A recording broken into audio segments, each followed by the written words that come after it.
Welcome to the Chosen Few. Before we begin today's story, I want you to do something. Close your eyes for a second and pick a single number between 1 and 100. Don't overthink it. Just grab the first number that comes to mind. Got it? Write it down in the comments or hold it tight in your memory. You aren't just a viewer today. You are one of the 640 soldiers who has just spent a week in the living hell of the Dunkirk perimeter. You've been bombed, strafed, and starved. But now, you've finally made it. You are standing in the cramped, oily darkness of the HMS Wakeful. You can hear the hum of the engines and the sound of the English Channel against the hull. For the first time in days, you think you might actually see your family again. But in the darkness outside, a silent predator has you in its sights. Somewhere in the mist, a German S-boat commander has just pressed the firing lever. 2 torpedoes are in the water, and they are heading straight for your position. Stick with me until the very end of this video. We're going to walk through the night of the E-boats. And when we're done, I'm going to reveal the fate of your number. Let's see if you're one of the lucky ones, or if you're still down there, 24 meters below the waves. By the final week of May 1940, the world stood on a knife's edge. The Allied armies, British, French, and Belgian, had been cornered against the sea by the relentless, lightning-fast advance of the German panzers. To the men standing on the burning sands of Dunkirk, the situation was a nightmare of fire and sand. To the British public, it was the miracle of Dunkirk, a desperate, improvised rescue mission codenamed Operation Dynamo. But while history books often focus on the little ships and the heroic dogfights between Spitfires and Messerschmitts in the skies above, a far more shadowy and lethal battle was being fought in the pitch-black waters of the English Channel. While the Luftwaffe's Stuka dive bombers dominated the daylight, a different kind of predator owned the night. They were the Schnellboote, the German S-boats. To the British sailors who feared them, they were simply known as E-boats for enemy boats. But this simple name belied the fact that they were arguably the most advanced small combat vessels in the world at the time. Unlike the British motor torpedo boats, which were often noisy and prone to breaking down in heavy seas, the German S-boat was a masterpiece of naval engineering. These vessels were not built of steel, which was heavy and magnetic, but were instead constructed with a composite hull of mahogany planks over lightweight aluminum frames. This made them incredibly fast, remarkably quiet, and almost invisible to early Allied radar and magnetic mines. The secret to their terrifying efficiency lay in their power plants. Deep within the hull of an S-boat sat 3 massive Daimler-Benz MB500 120-cylinder diesel engines. These weren't just engines. They were 3,000 horsepower monsters that could propel a 100-foot-long boat to speeds exceeding 40 knots. But speed was only half the story. The German designers at the Lürssen shipyard had equipped these boats with a revolutionary feature known as the Lürssen effect. By utilizing 2 small, auxiliary rudders positioned on either side of the main rudder, the S-boat crew could create a pocket of air that lowered the stern and allowed the boat to plane more effectively. This meant that even at 40 knots, the S-boat produced very little bow wave and almost no wake, allowing it to glide through the dark like a ghost, leaving no trail for a destroyer's spotlight to follow. The mission of the second S-boat flotilla in late May 1940 was clear and brutal: disrupt the evacuation at any cost. Under the command of Rudolf Petersen, the S-boats were ordered to sortie from their newly captured bases in the Netherlands and Belgium to hunt the shipping lanes of the Channel. Their primary targets were not the small fishing boats or the civilian pleasure cruisers, but the big ships, the destroyers and troop transports that were the lifeblood of the evacuation. Each S-boat carried 2 21-inch torpedoes preloaded into forward-facing tubes, with 2 more stored on deck for rapid reloading. They were the grey wolves of the sea, and they were moving into position just as the British were most vulnerable. Opposing this high-tech menace was a veteran of a different era, the HMS Wakeful, a W-class destroyer launched in 1917. The Wakeful was a survivor of the First World War. By 1940, she was considered an old ship, outclassed in speed and modern technology, but she was a workhorse of the Royal Navy. Under the command of Ralph Fisher, the Wakeful had already spent days braving the chaos of Dunkirk. Her crew was beyond exhaustion, having endured 27 separate air attacks in just a matter of days. Her hull was scorched by near misses, and her guns were hot from constant firing. On the evening of May 28th, the Wakeful had moved into the shore once more, her crew working in a feverish haze to load as many men as possible. Fischer knew the clock was ticking. The German perimeter was closing in, and the Luftwaffe was becoming more aggressive. He gave the order to pack every available inch of the ship. Soldiers were crammed into the mess decks, the boiler rooms, and the ammunition passages. Fischer was a seasoned sailor. He knew that having hundreds of men standing on the upper decks would make the ship top-heavy and dangerously unstable in a turn. He ordered the men below decks, a decision made with the best intentions for the ship's stability, but one that would soon haunt him. As the Wakeful turned her bow away from the burning horizon of France, she carried 640 soldiers and her full crew toward the safety of Dover.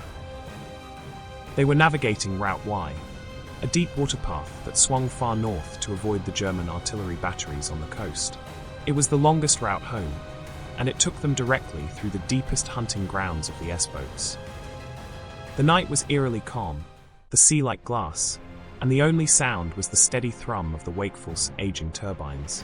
But in the darkness, the second flotilla was waiting. The S-boats were loitering with their engines at low RPM, their crew's eyes strained against the horizon, waiting for a silhouette to cross the moon. The collision between the high-speed technology of the future and the crowded, weary veteran of the past was now inevitable. It was approximately 12:40 a.m. on the morning of May 29, 1940. The HMS Wakeful was steaming through the North Sea, her bow cutting a steady rhythm through the dark swells. For the lookouts on the bridge, the night was a grueling exercise in sensory deprivation. They were navigating toward the Quint Whistle buoy, a vital navigational marker on Route Y. In the pitch blackness, the buoy was a flickering heartbeat, flashing a steady, rhythmic light every second. This light, intended to guide ships safely through the treacherous sandbanks, was now acting as a lighthouse for a predator. Hidden just behind the glare of the buoy, sitting low in the water with her triple Daimler-Benz engines cut to a low, guttural thrum, was the German S-boat S-30. Her commander, the 26-year-old Oberleutnant Wilhelm Zimmermann, was a rising star in the second S-boat flotilla. Zimmermann understood the tactical advantage of his vessel perfectly. The S-30 sat barely 6 feet above the waterline. Against the dark horizon, she was virtually invisible, while the high-sided silhouette of the Wakeful, illuminated occasionally by the flash of the buoy and the distant fires of the French coast, was a clear, unavoidable target. Zimmermann's crew worked with the cold precision of a well-oiled machine. They were using the G7A torpedo, a 7-meter-long weapon packed with 600 pounds of high explosives. Unlike the later electric torpedoes, the G7A was steam-powered, which meant it left a telltale trail of bubbles in its wake. But in the chaos of the channel, Zimmermann gambled that the exhausted British lookouts wouldn't see the white swords until it was too late. He calculated the lead angle, adjusted for the Wakeful's estimated speed of 12 knots, and gave the order. With a hiss of compressed air, 2 torpedoes leaped from the forward tubes and accelerated to 40 knots. On the bridge of the Wakeful, the first sign of doom was a frantic cry from a starboard lookout. Torpedoes! Starboard side! Commander Ralph Fischer spun around and saw them. 2 distinct, phosphorescent streaks rushing toward the midsection of his ship. Fischer was a veteran, he didn't panic. He immediately ordered the helm, harder starboard, hoping to swing the ship's stern away and allow the torpedoes to pass harmlessly by. The old destroyer groaned as she leaned into the turn, her turbines screaming as the crew pushed for every ounce of maneuverability. For a few heart-stopping seconds, it looked as though Fischer might succeed. The first torpedo hissed past the stern, missing the rudder by a matter of feet. But the second torpedo was perfectly aimed. It struck the Wakeful directly amidships, detonating with a force that sent a column of water and debris hundreds of feet into the air. The impact was located precisely at the forward boiler room, the most vulnerable part of the ship's internal structure. The physics of the explosion were catastrophic. The G7A warhead didn't just blow a hole in the hull. The massive pressure wave lifted the center of the ship out of the water, while the heavy bow and stern remained submerged. The Wakeful's aging steel spine, already weakened by decades of service and recent near misses from German bombers, simply could not take the strain. With a sound like 1,000 sheets of metal being torn apart, the HMS Wakeful snapped in two. What followed was a scene of unimaginable horror that lasted only 15 seconds. From the moment the torpedo struck to the moment the ship disappeared from the surface, less time had passed than a single deep breath. Because the ship had broken in half, the water didn't just leak in. It roared into the severed ends of the hull with the force of a tidal wave. Below decks, the 640 soldiers Fisher had ordered to stay low for stability were trapped. Many were asleep, exhausted from days of combat. The lucky ones were killed instantly by the blast or the scalding steam from the ruptured boilers. The rest found themselves in a pitch-black labyrinth that was tilting vertically into the sea. The sheer pressure of the incoming water pinned doors shut and blocked the narrow companionways. There were no lifeboats to launch, no time for women and children first, and no time to even scream. Commander Fisher was standing on the bridge when the deck literally vanished from beneath his feet. He was thrown into the freezing, oil-slicked water as the bridge structure was sucked under by the sinking bow. When he surfaced, gasping for air and coughing up fuel oil, he looked back to where his ship had been. The bow section was already gone. The stern section was sticking straight up out of the water, illuminated briefly by the flashing quint buoy, before it too slid silently into the depths. Of the nearly 700 men who had been on board just seconds before, only a handful of shadows were visible in the water. Most were members of the deck crew, or gunners who had been topside. The 640 soldiers, the men who had survived the hell of the Dunkirk perimeter and believed they were finally safe, were gone. In the dark, the only sound was the rhythmic whistle of the buoy and the distant, fading hum of Zimmermann's S-boat as it turned to vanish back into the mist. The disappearance of the HMS Wakeful beneath the waves of the North Sea did not mark the end of the night's tragedy. Instead, it acted as the first domino in a sequence of chaotic, bloody events that would highlight the sheer terror the S-boats had instilled in the Royal Navy. In the oil-slicked water near the Quint Whistle buoy, the few survivors of the Wakeful, including a battered and oily Commander Ralph Fisher, clung to pieces of wreckage, their voices lost in the wind. Help was on the way, but in the paranoid atmosphere of a night haunted by grey wolves, help could be just as dangerous as the enemy. Responding to the Wakeful's final distress signals were the G-class destroyer HMS Grafton and a small, wooden-hulled fishing drifter appropriately named the Comfort. The Comfort was a tiny vessel, barely 60 tons, typical of the little ships that had answered the call for Operation Dynamo. As the Grafton slowed to a crawl to begin hauling survivors from the water, the crew was on high alert. The E-boat fever had taken hold. Every ripple in the water and every shadow in the mist was viewed through the lens of a potential torpedo strike. This paranoia was tragically justified when a massive explosion suddenly ripped through the Grafton's hull. While many at the time believed Zimmermann's S-boats had returned for a second kill, historical records later revealed that the German submarine U-62 had been lurking in the same waters, seizing the opportunity to strike a stationary target. The torpedoing of the Grafton turned an organized rescue into a scene of absolute madness. On the nearby minesweeper HMS Lyd, the crew saw the explosion and immediately scanned the dark water for the culprit. They spotted a small, dark shape moving rapidly through the mist, turning away from the burning Grafton. It was the drifter Comfort. In the confusion and the blinding glare of searchlights, the British crews committed a fatal error of identification. To the men on the Lyd and the sinking Grafton, the low profile and speed of the Comfort matched the silhouette of a German S-boat perfectly. They believed the predator that had destroyed the Wakeful was circling back to finish the rest of them. The Grafton and the Lyd both opened fire with everything they had: machine guns, rifles, and even their larger deck guns. The wooden Comfort was riddled with bullets, but the Lyd went a step further. Seeking to destroy the enemy, once and for all, the minesweeper accelerated to full speed and rammed the Comfort amidships. The 60-ton wooden boat stood no chance against the steel bow of the minesweeper. The Comfort was literally cut in half, the sound of splintering timber joining the screams of the men on board. In a cruel twist of fate, the Comfort had only just finished pulling Commander Fisher and several other Wakeful survivors from the water. Many of those who had miraculously escaped the sinking of the destroyer were now killed by the very ships that had come to save them. By the time the sun began to rise over the English Channel on May 29th, the scale of the disaster was staggering. 2 British destroyers lay on the seabed, along with a rescue drifter. Nearly 700 men had been lost in a single night of high-speed naval warfare and mistaken identity. The miracle of Dunkirk had been dealt a bloody blow, not by the Luftwaffe's bombs, but by the stealth and speed of the second S-boat flotilla. The impact on the British Admiralty was immediate and profound. They realized that Route Y was no longer tenable. The deep-water route that allowed for fast transit was now a hunting ground where the S-boats held all the cards. The Royal Navy made the difficult decision to abandon Route Y entirely, forcing the evacuation ships onto shorter, shallower routes that were within range of German shore batteries.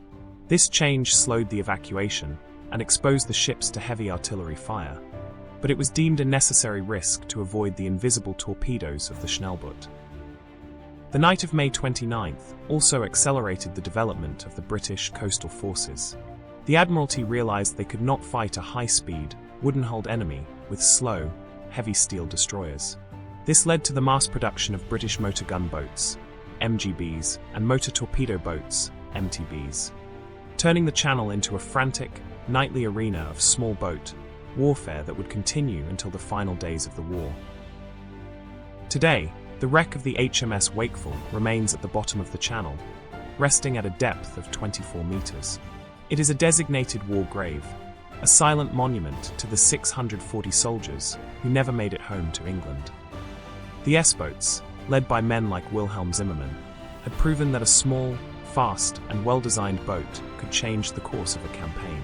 For the survivors of Dunkirk, the memory of the Grey Wolves remained a haunting reminder that even in the darkest hours of the war, the most dangerous enemies were the ones you never saw coming until the white swords were already in the water.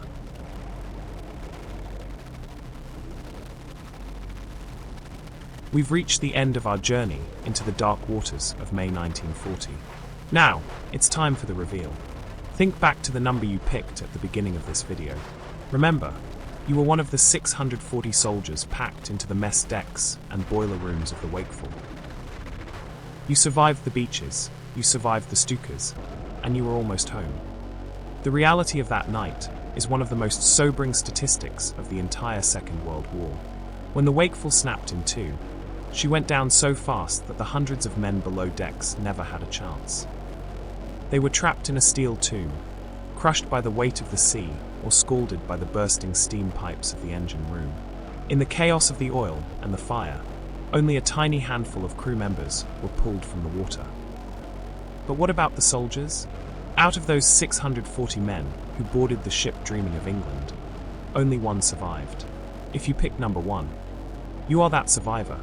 You are the miracle of the Wakeful. If you picked any other number, from 2 all the way to 100, you didn't make it. You were part of the 99% who vanished into the deep in just 15 seconds. The miracle of Dunkirk is often told as a story of triumph, but for the families of the men on the Wakeful, it was a night of silence and empty chairs. The S-boats were the reason why. They turned a rescue into a massacre, proving that in war, the distance between home and the abyss is often just a matter of seconds. If you enjoyed this deep dive into naval history, hit the like button and subscribe. And let me know in the comments, did your number make it? Or were you claimed by the Grey Wolves?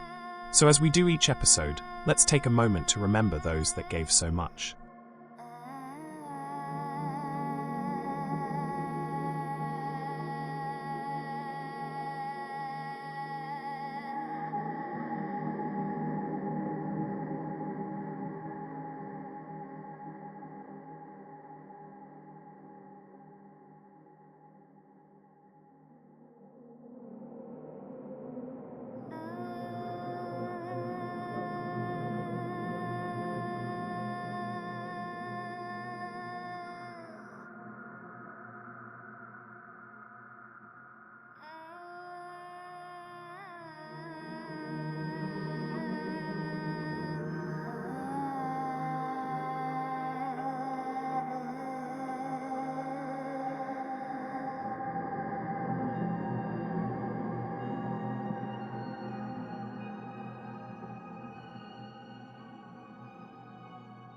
Thank you for joining us again, and we look forward to seeing you again soon.